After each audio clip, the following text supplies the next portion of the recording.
I'm Michael Jarret, and what I'm going to be talking about is the pathway into quantum. And my interpretation is, there's a lot of people in this room who have at least some slight interest in quantum. You want to know what it is, or you want to get involved in it, you know what it is, but you don't know how, you don't know where to get started.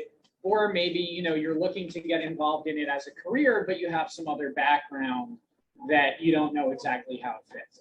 So, I'll take you through kind of what really matters and what you really need to get started in this field.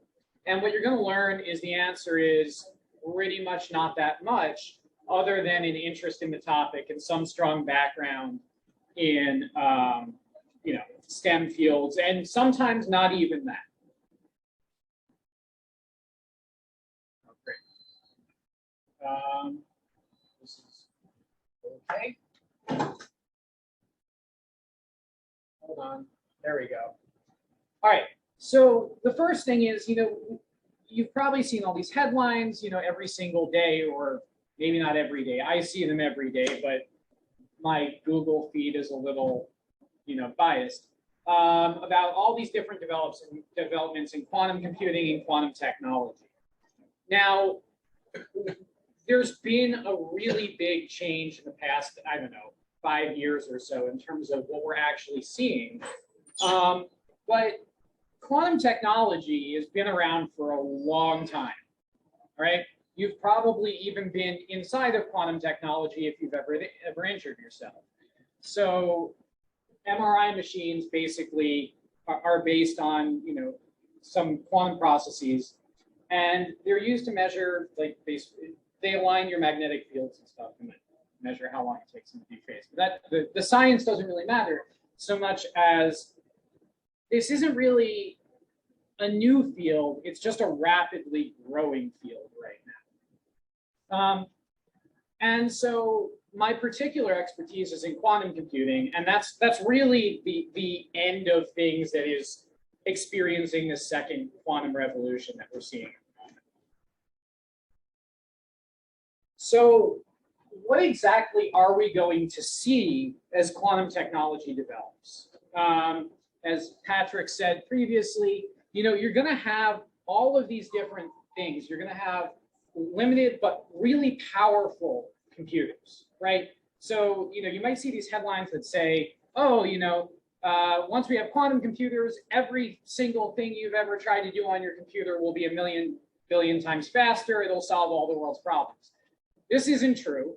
It will solve a lot of problems, but it's going to solve them by really focusing on the very few things that quantum computers are good at, right? So we're just harnessing those aspects of, the nature of physics or the nature of the world, the quantum aspects, and using that to do things like accelerate scientific computing, or solve optimization problems, or, as was mentioned before, break cryptography, or introduce new forms of cryptography. And so, there's three main kind of trajectories that quantum technology is going to take you. And one is these computers, right? The other is, quantum sensors and quantum devices that are actually used for interacting with the physical world. And these are the things that have been around forever, though they're getting much more sophisticated now, and what we can do with them is drastically changing.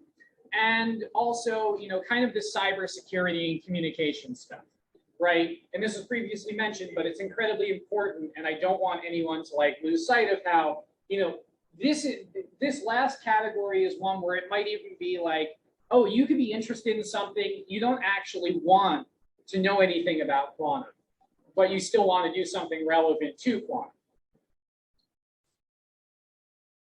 So this is a quick evolution that I stole from the internet on what we've been seeing in terms of development of quantum technology.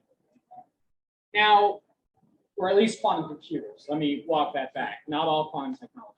Now, in 1981, that's like the first time that Richard Feynman brought up this idea of, oh, we can build these quantum computers and they might have this very useful thing. They can simulate quantum systems. And that seems very, very niche, right? Like maybe only 3 people in this room care about actually simulating quantum systems, but everyone in this room should care about simulating quantum systems. The smallest systems in the world, the ones that, you know, help you live, right? Your drugs, you know, your pharmaceuticals, those are quantum systems. Like your condensed matter devices that might exist inside your classical computer sometimes have like these properties, you know, the materials that go into them that we want to actually be able to simulate using a quantum computer, right? And these are problems that are exceedingly hard to do or solve using your classical technology.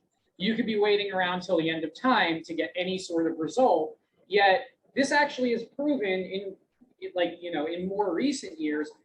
Feynman was dead on. This is a very good use of a quantum computer. Now, there are other uses like breaking RSA encryption, like Patrick said, as well as, you know, whatever people like me like to sit and daydream about. But we're all the way at the end of this chart now, and we actually have people that are able to develop quantum computers or limited purpose quantum computers that can solve problems that it is not feasible for a classical computer to solve, right? So we can already do that. You can throw every computer, you know, in the world at some of these problems, and they're just not going to do it. Yet we've built devices that can, harnessing the power of quantum mechanics. All right, so this puts us in this sort of era, and this is what's excuse me. This is what's relevant to you if you're considering a career in quantum, or you're considering maybe incorporating quantum stuff into your work, right? Right here, this is a little dated. This was John Preskill's, or from John Preskill's paper in 2018, where he actually introduced this term Nisk. And Nisk means noisy intermediate scale quantum. And, you know, I'm pretty sure he chose this because it was a pronounceable acronym. But the point is, our devices right now aren't so great, but they can do some stuff. And so there are people out there in industry trying to figure out how to actually use these noisy intermediate scale devices. So things that are very error prone, right? I mean, imagine you've got a dartboard and you're like really bad at throwing darts, right? You've got some error, but maybe there's a problem you can still solve, like finding the wall, right? So you throw it there, it'll go somewhere. So that's where we are right now. And, you know, within 5 years, recall, this was 2018, right? He predicted within 5 years, we were going to be seeing fault-tolerant quantum computing. And what that means is that's the beginning of where we can prevent those errors, and we can actually aim at the dartboard and get the dart right on, right? And so actually, as it turns out, his predictions were fairly close because we're seeing the emergence of fault tolerance right now. So some of these companies I'm going to talk about in a moment actually are able to, what do you call it? Have qubits, have them not be too error prone. So they're starting to become useful and scale, you know, it'll be some time before we actually get scalable technology, but these devices are starting to be less error prone. We're starting to be able to actually have devices that we can do genuine computation with. And when I say starting, I mean like starting, like we barely. So we're still in the Nisk era. Now, here's a brief outline of how I'm going to go through this for the remaining 20 minutes or so, and I might race towards the end because I'd like to address some of your questions, because in principle, people in this room are looking to get involved in quantum, or at least have questions. You know, I heard it come up earlier. Oh, well, you say you don't need this much background. We'll hit that. So first, since I think it's kind of prototypical of how things were once upon a time, I'll tell you how I got into quantum, and then I'll tell you why it's different for you, right?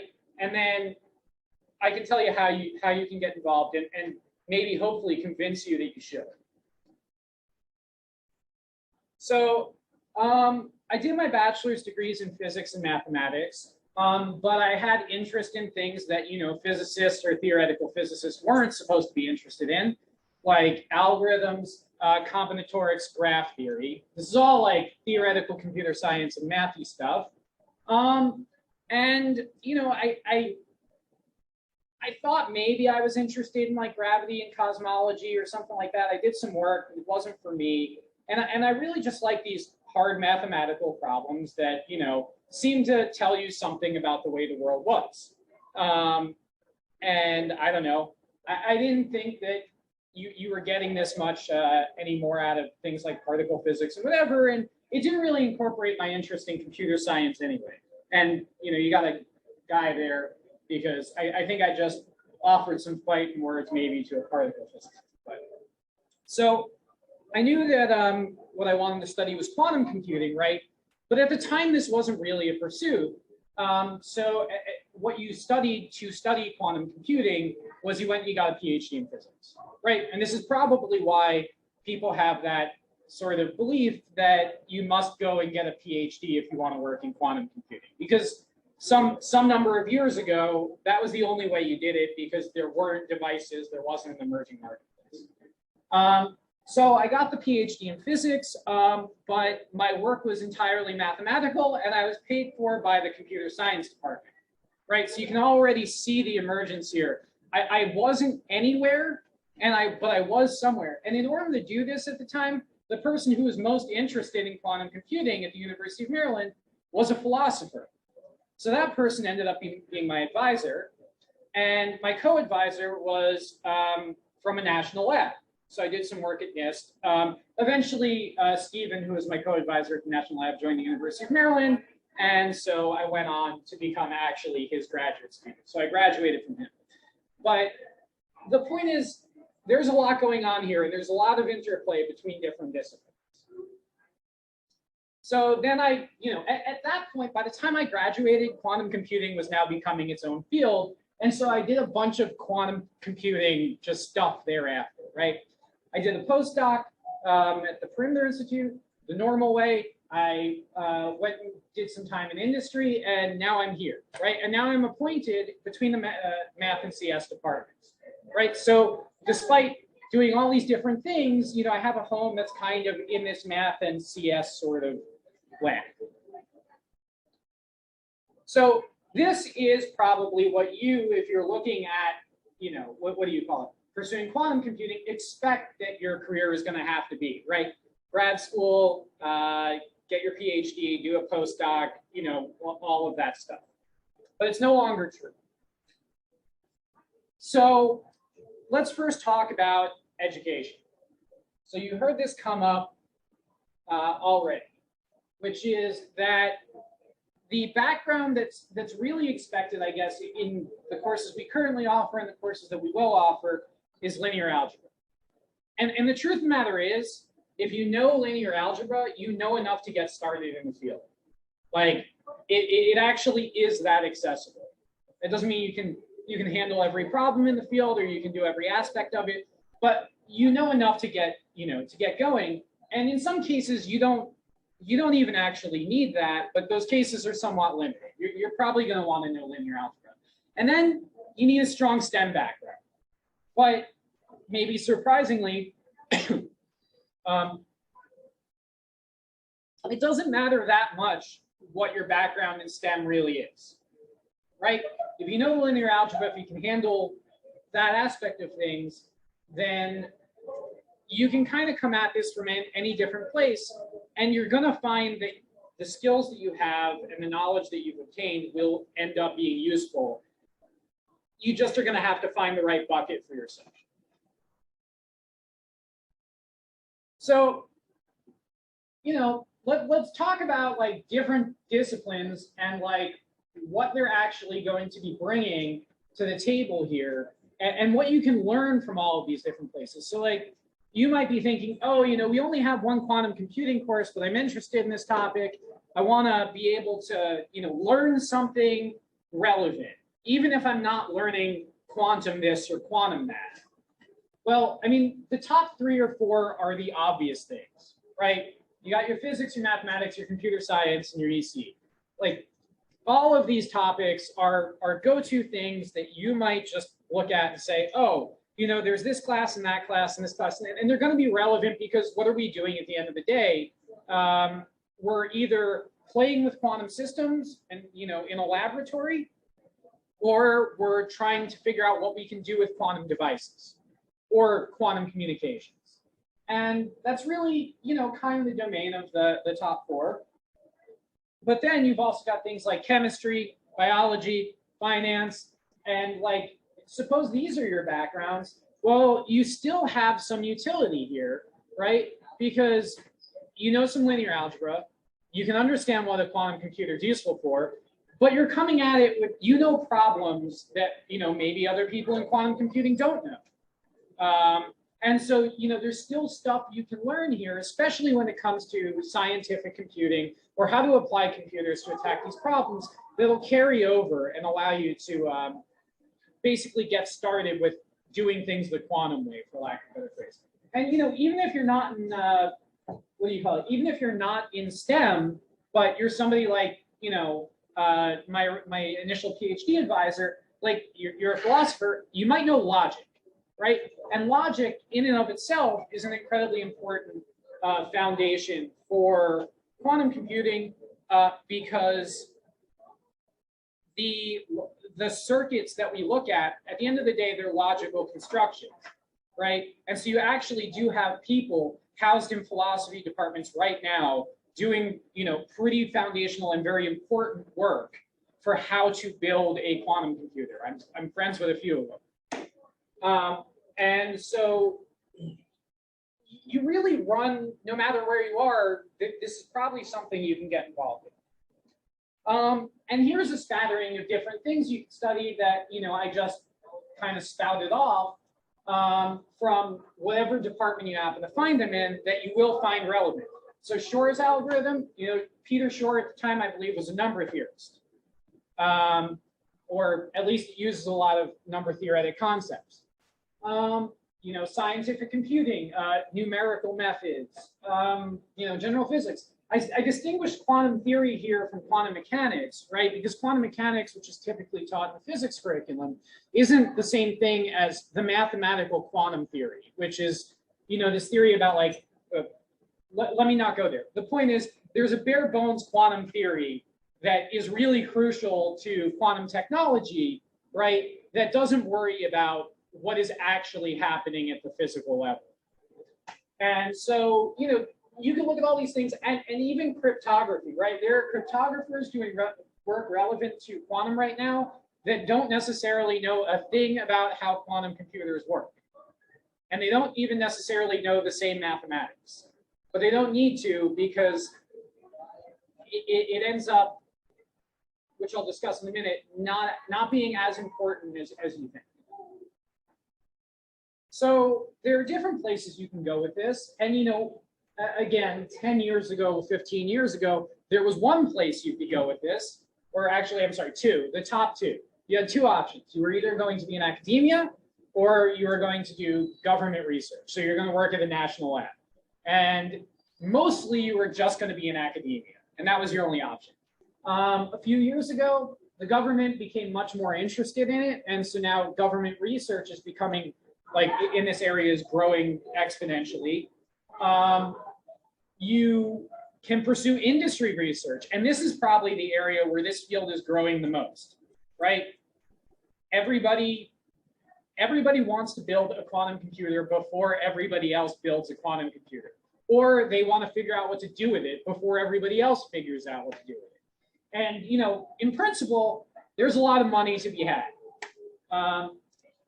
And so, you can get into programming, which is not necessarily industry research, right? Maybe somebody else is doing research level problems, but, at the end of the day, they want you to run something on the quantum computer. So you can learn some of the programming languages that are relevant. And then there are more industry things like, these other job categories that were spouted off earlier. You can be in sales, marketing, so on and so forth, business development. There's a whole world of stuff because it's a new economic, or not economic, it's a new ecosystem for technological development, and all of those same things that happened in the dot-com bubble and at the advent of computers at the outset, like they're happening again. So here's just a big chart of different people who care about quantum, and this is beyond not complete. So you've got applications, right? You got financial companies, you have cryptography companies, right? People that want to protect your data. And as I said, like, you know, if somebody develops a quantum computer and they can break your encryption, you don't want your credit card stolen, right? So you need people that can still protect you somehow. You've got software development, so you got Microsoft, Amazon, you know, all the standard people, and then some other, you know, startups. And then down below, you've got hardware development. And as I said, everyone and their grandfather is getting into this. But there's different types of technology. And, you know, this is hardware development is probably, if you're a physicist who's even remotely dangerous in terms of like your knowledge of computer science, and what I mean by that is like, you know, something about algorithms, like you've got a home in hardware development because that's something that's in demand.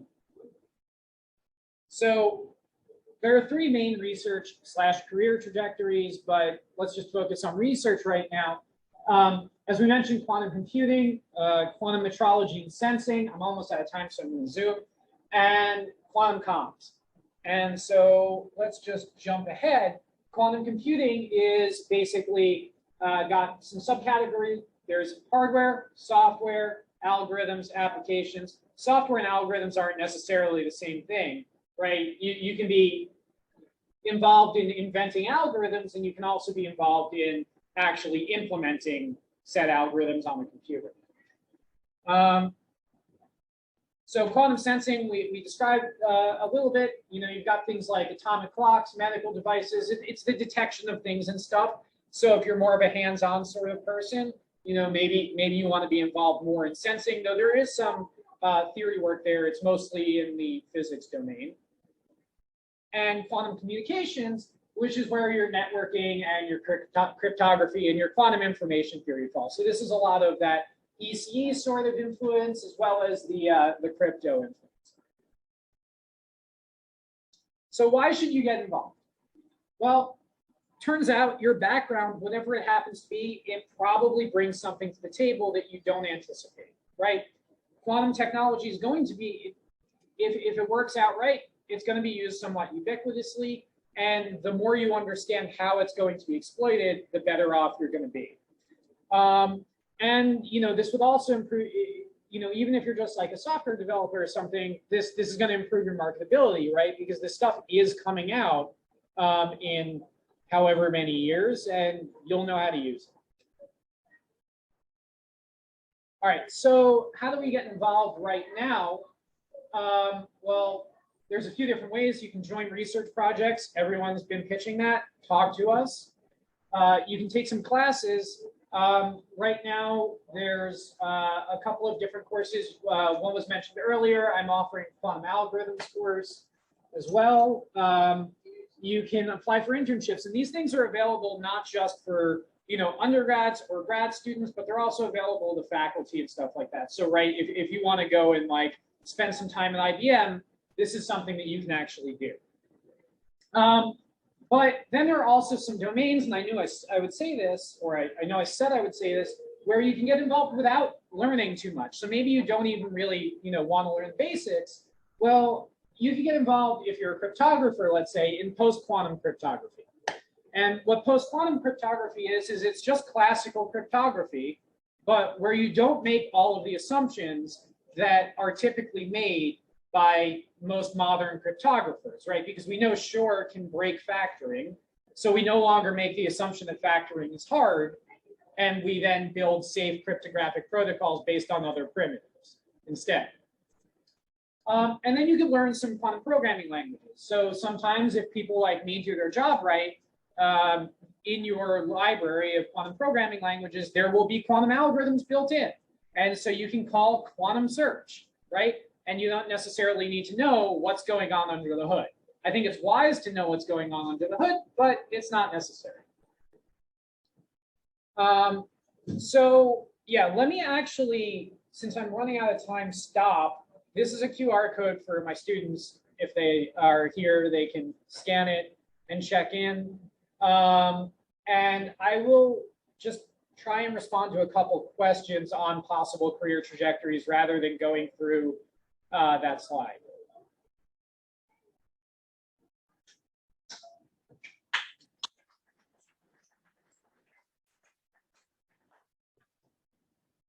Yep. Your PhD is in physics or math? My PhD is in physics. Okay. Your research was My research was in quantum algorithms and very much at the mathematical end of quantum algorithms. So as I mentioned at the time, right now you could get a PhD in computer science, a PhD in mathematics, a PhD, like if you wanted to go the PhD route, or a master's in any of these topics and study this, study stuff from this field. At the time, it was mostly within physics departments that it was done. You made a mention earlier in a part of your discussion about quantum computing aids, and the one between on your slide about Google having the first one built and the one in China being built. And I was looking over the Lijiang computer. Who was the first photonic? Yeah, that's just a different. So there are different architectures you can use to build a quantum computer, right? So most of them, or not most, I think the going one is mostly superconducting qubits, but IonQ over in College Park does trapped ions. There are ones that do photonic quantum computing, which is where they actually use the properties of light to so there's all different architectures. Yeah, I was looking at crystal computing in a way because they were trying to stray away from just using just electrons and all that, trying to do something like photons. So I guess with quantum computing in the future, there's probably one of those computers. It's safe to assume that we're probably going to stray away from more of the slower version of that, or the more the speed of light. I am not willing to say anything regarding what technology will win out. There's, presently a race to be the first. Yeah. And so, it's the more important thing than the speed of transmission is really coherence and stuff like that between of your quantum state, and being able to couple a lot of different, many qubits, scalability. But I have no, I'm not a hardware person.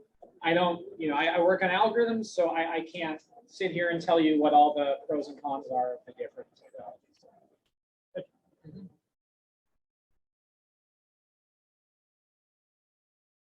Yeah.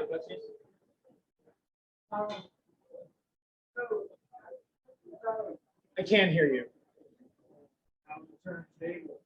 Yeah. So I normally think of the type of algorithm you use to depend on the type of hardware. But is that still true in the case of the Microsoft system where you're using AI qubits? I mean, I can't speak about Microsoft's hardware. I don't know enough about it, but I mean, at the end of the day, you're going to have some compiler, right? Yeah. That takes whatever it is you want to run and compiles it in the native, language. So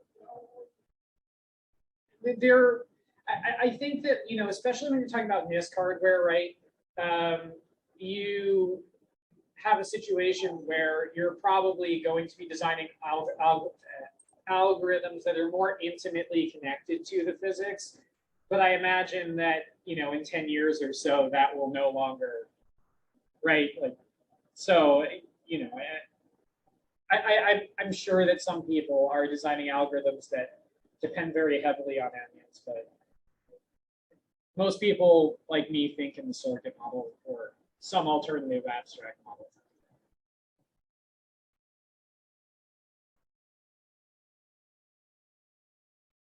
Any other questions? One more question?